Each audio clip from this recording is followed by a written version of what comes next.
안녕하세요. 토요미스테리 디바제시카입니다. 이 사진 속 인물은 윈스롭 켈로그, 미국의 심리학자입니다. 그는 평소에 어린아이가 선천적으로 가지고 태어난 본성과 또 자라면서 겪게 되는 환경 중에서 어떤 게 더 큰 영향을 미치는지에 대한 강한 호기심을 가져왔습니다. 그러니까 쉽게 얘기하면 유전자의 힘이 더 강한지 아니면 성장 배경의 힘이 더 강한지에 대한 심리학 박사로서의 학문적 관심이었겠죠. 하지만 문제는 이를 증명할 방법을 쉽사리 찾지 못하고 있었다는 건데요. 그러던 1926년의 어느 날입니다. 그는 흥미로운 기사 하나를 접하게 되는데 동인도의 한 동굴 근처에서 옷을 걸치지 않은 채 네 발로 걷고 동물 소리를 내고 있는 두 여자아이가 우연히 발견된 겁니다. 아이들은 바로 고아원으로 옮겨졌죠. 기사에 의하면 두 아이는 늑대들 사이에서 길러진 것으로 보였습니다. 그런데 문제는 아이들이 고아원에 와서도 네 발로 기어다녔고 이렇게 조리가 된 음식을 거부하고 날것의 음식을 먹으려 했다는 겁니다. 뿐만 아니라 저녁이 되면 아이들이 늑대처럼 하울링을 하고요. 워낙 언어를 배우지 않았기 때문에 일반적인 대화는 전혀 불가능했습니다. 게다가 인간의 기본적인 행복함이라든지 화남 이런 감정을 표현하는 것도 매우 힘들어했고 다른 아이와 친하게 어울리는 사회화는 사실상 불가능해 보였습니다. 결국 한 아이는 발견된 지 1년 만에 병으로 사망했고 나머지 아이도 몇 년 후에 사망하게 되는데요. 연구조사에 따르면 두 아이들은 또래보다 야간에 시력이 뛰어났다고 합니다. 그리고 네 발로 다니는 습성으로 인해서 이 손발에 굳은 살이 두텁게 자리 잡아 있었고요. 좀 더 발달했던 거죠. 또 후각과 청각이 또래 아이들에 비해서 훨씬 더 발달되었고 이런 다른 점이 발견됐다라는 기사를 접하게 된 심리학자 윈스롭은 아주 큰 관심을 보이게 됩니다. 어쩌면 그가 늘 궁금해하던 그 주제에 실마리를 풀 수도 있기 때문이었죠. 그는 이 소녀들이 늑대처럼 행동한 것이 어렸을 때부터 늑대에게 길러졌기 때문이라고 생각합니다. 즉 타고난 지능의 문제가 아니라 어린 시절 경험한 환경적 요인이 강하다는 거고 그렇다면 윈스롭은 이것을 직접 실험해서 증명해 보이고 싶었죠. 그래서 박사는 늑대 소녀들처럼 갓 태어난 아이를 그런 환경에서 키워보는 실험을 너무 해보고 싶었지만 현실적으로 불가능합니다. 하지만 그 반대는 가능했습니다. 야생의 동물을 인간 환경으로 데려와서 사람처럼 기른다면 그 동물은 어떻게 될까요? 그로부터 3년 후인 1930년입니다. 윈스롭 박사와 그의 아내 사이에서 아들 한 명이 태어나게 되죠. 아이의 이름은 도널드 켈로그라고 지었고 이 아이가 태어난 지 10개월 정도 지났을 무렵 부부는 7개월 된 암컷 침팬지 9화를 입양합니다. 이건 이 윈스롭 박사가 몇 년 전부터 그려왔던 동물을 인간의 환경에서 키워보는 그 대단원의 시작이었던 거죠. 침팬지 9화는 입양된 가족 품에서 정말 가족의 일원처럼 지내게 됩니다. 이 부부가 9화를 정말 친자식처럼 대해주니까 아들인 도널드와 9화의 관계 또한 자연스럽게 남매로 형성이 되는데요. 10개월 된 도널드 그리고 7개월 된 9화에게는 똑같이 시각적으로도 기저귀가 채워졌고요. 인간처럼 이렇게 아기 체어에 앉아서 이유식을 같이 먹었고 또 부부는 함께 유모차에 태우고 나가서 산책을 하기도 합니다.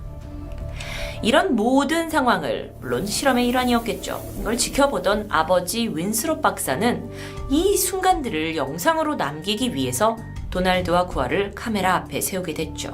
덕분에 우린 많은 자료를 볼 수 있습니다. 카메라 앞에서 아이들이 어떤 민감성 실험이라든지 애착 테스트, 각종 인지 반응을 검사했고요. 둘을 관찰하면서 행동을 빠짐없이 기록했습니다. 둘 다 점점 자라면서 이제 신체의 변화를 겪게 되자 이에 키, 몸무게, 혈압을 꼼꼼히 쟀고 뿐만이 아니라 약간은 엽기적이긴 한데 스푼으로 머리를 두드려서 두개골의 소리 차이까지 체크할 정도였다고 합니다. 당시에 남아있는 영상을 확인하시죠. 자, 이렇게 구아와 도널드의 모습이 보입니다. 그리고 양 옆에 이제 부모가 윈스롭 박사 부부가 있는 것 같죠.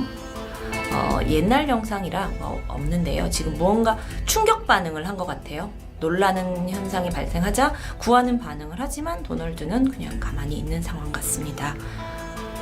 그리고 조금 더 보면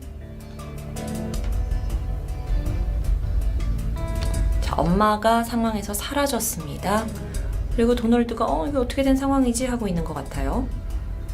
아이는 자전거를 끌고 엄마가 사라진 방향으로 따라가는 것 같죠. 이번에는 침팬지가 어떻게 반응을 하는지 보고 있는데 구아의 손을 놓자마자 좀 더 빠르게 그 아버지가 있는 방향으로 달려가는 것 같고요.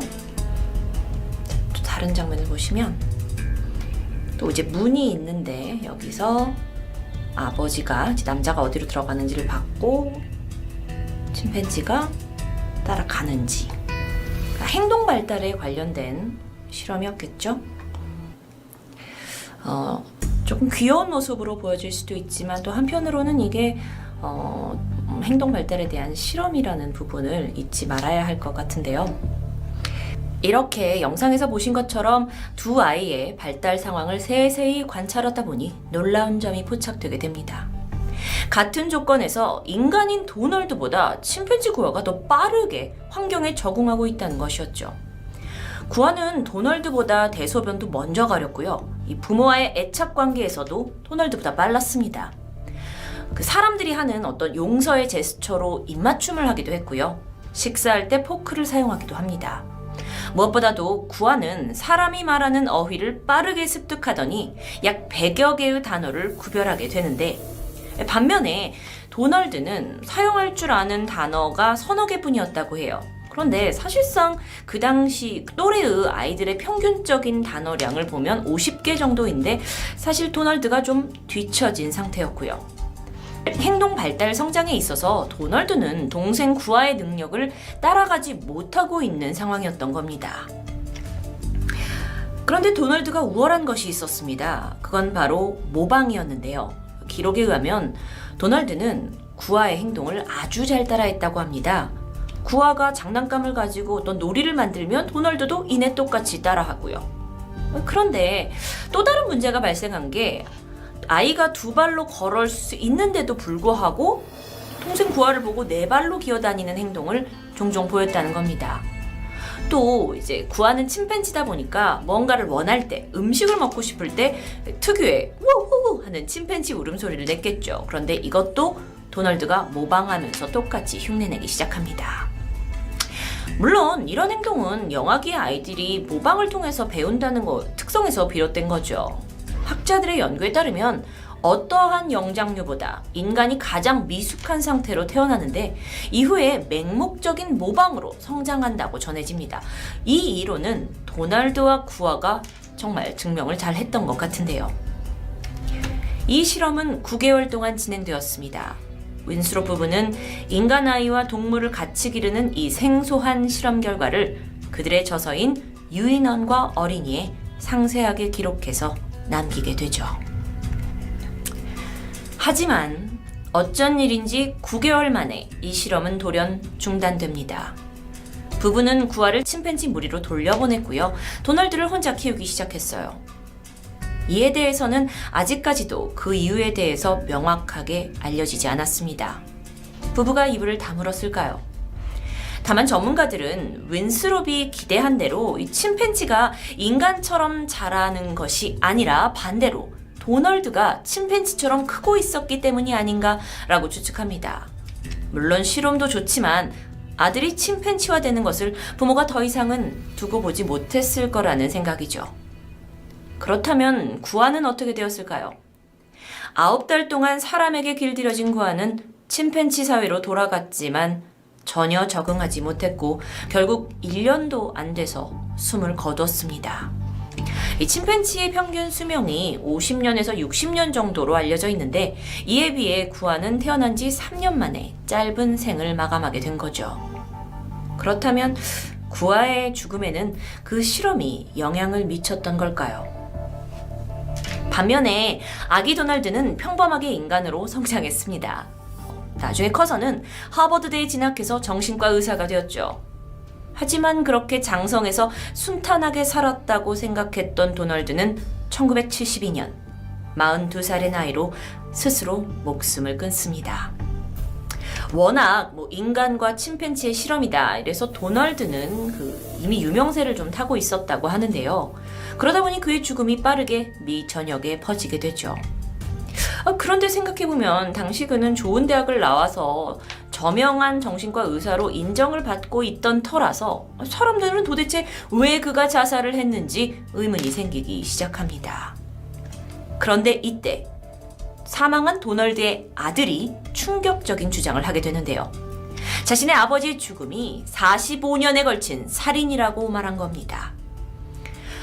그의 아버지가 어렸을 적 경험한 이 침팬지 실험에 대해서 할아버지인 윈스롭 박사가 아들이 태어나기 3년 전부터 이 실험을 계획했고 이에 도널드가 태어나서 이미 실험체가 되어버렸다. 이건 비극적인 운명이 이미 예고된 것이 아니냐라고 말한 겁니다. 다시 말하면 42살의 자기 아버지가 자살을 했지만 사실 이 전부터 해서 할아버지가 45년 동안 아버지를 살인한 것이다 라고 주장하게 되는데요. 물론 그의 말대로만 해석하기 어려운 부분도 있습니다. 일각에서는 도널드가 자살을 한 건 어릴 적 실험과 관련이 있는 건 아니다. 다만 엄한 아버지 밑에서 자라면서 우울증이 생긴 게 아니냐라고 분석하기도 합니다. 하지만 그럼에도 불구하고 도널드의 죽음은 그리고 이 폭로는 사회에 파동을 만들었는데요. 이 일을 계기로 사람들은 인간에 대한 윤리적 실험뿐만 아니라 동물 권리에 대해서도 깊이 고민하고 반성하는 계기가 되었다고 합니다. 실험을 통해서 결과는 얻었지만 실험체였던 도널드와 구아는 희생양이 되었던 건 아닐까요? 물론 많은 분들이 이 영상을 보시기 전에 굉장히 흥미롭다고 썸네일을 생각하셨고 클릭을 하셨을 텐데요. 이 실험은 인간에게 상당히 끌리는 주제인 것은 맞습니다. 하지만 인간의 호기심을 채우기 위해서 너무 실험에 매달리다 보니 기본적인 권리라는 것에 대해 무심했던 건 아닐까요? 아들을 희생시켰다는 비난을 받고 있는 윈스롭 켈로그.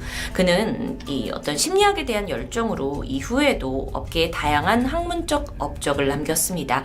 하지만 여전히 이 침팬지 실험만큼은 논란의 중심에 있습니다. 토요미스테리 디바제시카입니다.